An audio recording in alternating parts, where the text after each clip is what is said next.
தமிழறிஞரும் பேராசிரியருமான தமிழண்ணல் நேற்றிரவு காலமானார். அவருக்கு வயது 88. ராம பெரிய கருப்பன் என்ற இயற்பெயர் கொண்ட தமிழண்ணல் வயது முதுமை காரணமாக காலமானார். மதுரை சதாசிவம் நகர் வண்டியூர் மெயின் ரோடு பகுதியில் உள்ள இல்லத்தில் தமிழண்ணலின் உடல் அஞ்சலிக்காக வைக்கப்பட்டுள்ளது. இறுதிச் சடங்கு நாளை பிற்பகல் நடைபெறும் என்று தமிழண்ணலின் குடும்பத்தினர் தெரிவித்துள்ளனர்.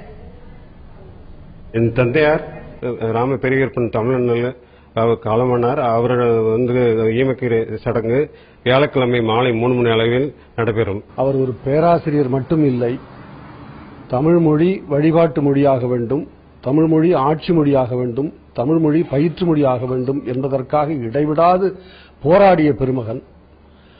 அவரைப் போல மிகச்சிறந்த ஒரு இலக்கண அறிஞர், இலக்கிய அறிஞர், ஆய்வாளர் இந்த உலகத்தில் நாம் காண்பது அரிது. சிவகங்கை மாவட்டம் நெற்குப்பை கிராமத்தில் பிறந்த தமிழண்ணல் 13 ஆண்டுகள் தமிழ் ஆசிரியராகவும் பிறகு மதுரை காமராஜர் பல்கலைக்கழகத்தில் பேராசிரியராகவும் பணியாற்றியவர். 80க்கும் அதிகமான நூல்களை எழுதியுள்ள தமிழண்ணல் 2012ஆம் ஆண்டில் குடியரசுத் தலைவர் பிரணாப் முகர்ஜியிடம் இந்திய அரசின் செம்மொழி விருது பெற்றவர். தமிழக அரசின் கலைமாமணி விருது பெற்ற அவர் வானொலி மற்றும் தொலைக்காட்சிகள் மூலம் தமிழின் புகழை பரப்பி வந்தவர்.